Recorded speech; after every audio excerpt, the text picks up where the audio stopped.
चलिए देखते हैं सवाल क्या है। क्वेश्चन कहता है कि in the given figure ammeter A consist of a 240 ohm coil connected in parallel to a 10 ohm shunt. The reading in of the ammeter is, और इंटीजर टाइप सवाल है, मिली एम्पेयर में क्या रीडिंग होगी ये हमें बताना है। नाउ अब इसको ऐसे देखना, ये आपका सर्किट बना हुआ है। इस सर्किट को अगर हम थोड़ा सा रीड्रॉ करें एमीटर को थोड़ा सा और बेटर समझने के लिए, तो ये आपका बैटरी यहाँ लगी हुई है, ये आपका एमीटर यहाँ पे लगा हुआ है ना। एमीटर जो है उसके अंदर आपके दो रेजिस्टेंस लगे होंगे।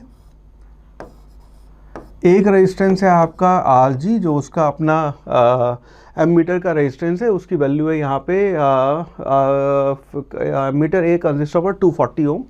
तो ये आपका दो रेजिस्टेंस है, एक ये 240 का, और उसी के साथ साथ इन पैरेलल हमने लगाया हुआ है यहाँ पे 10 ओम का एक रेजिस्टेंस है, और यहाँ पे 140.4 का रेजिस्टेंस ये लगा हुआ है, और 24 वोल्ट की बैटरी यहाँ लगी है। हमें बताना है कि यहाँ पे इस एमीटर में रीडिंग क्या आ रही होगी, कितना इसमें करंट जा रहा होगा। नो, सबसे पहले तो आप अगर RA निकालेंगे कि आपका एमीटर का रेजिस्टेंस कितना आएगा, क्योंकि दोनों पैरेलल में लगे हुए हैं तो उनके रेजिस्टेंस की वैल्यू हो जाएगी, इसको हम ये कह सकते हैं कि आपका 240 multiplied by 10 divided by 240 plus 10, तो ये हो जाएगा आपका 240 इंटू 10 डिवाइडेड बाय आपका 250।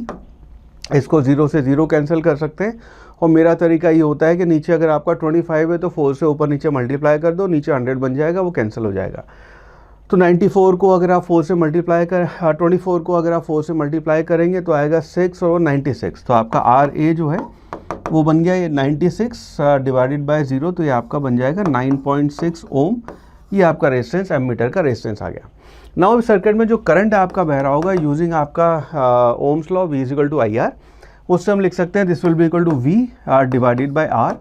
V जो है वो है यहाँ पे आपका 24 वोल्ट डिवाइडेड बाय R जो आएगा। नाउ R इक्विवेलेंट अगर यहाँ पे देखेंगे हम, तो R इक्विवेलेंट ये हो गया आपका 140.4 प्लस आपका दोनों सीरीज में हो जाएंगे 9.6, तो ये हो गया आपका 140.4 प्लस 9.6 करेंगे तो R जो इक्विवेलेंट है ये आ गया आपका, ये हो जाएगा 0, और ये बचा आपका एक इधर आके 9 और 1 10 0, और ये हो गया आपका 5 इधर आके, ये 150 का आपका R इक्विवेलेंट हो गया।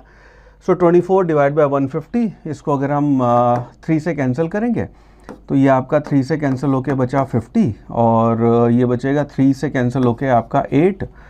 सो 50 बाई 8 2 से अगर आप मल्टीप्लाई कर देंगे तो ये बच गया आपका 16 डिवाइडेड बाय 100, यानी कि ये हो जाएगा आपका 0.16 एम्पेयर। और क्योंकि हमें यहाँ पे मिली एम्पेयर में बताना है तो इसकी वैल्यू हो जाएगी I will be equal to, इसको मैं 1000 से मल्टीप्लाई डिवाइड कर दूँ तो ये हो जाएगा आपका 160 मिली एम्पेयर। सो इसका राइट आंसर होना चाहिए आपका 160 milli ampere. That would be the right answer.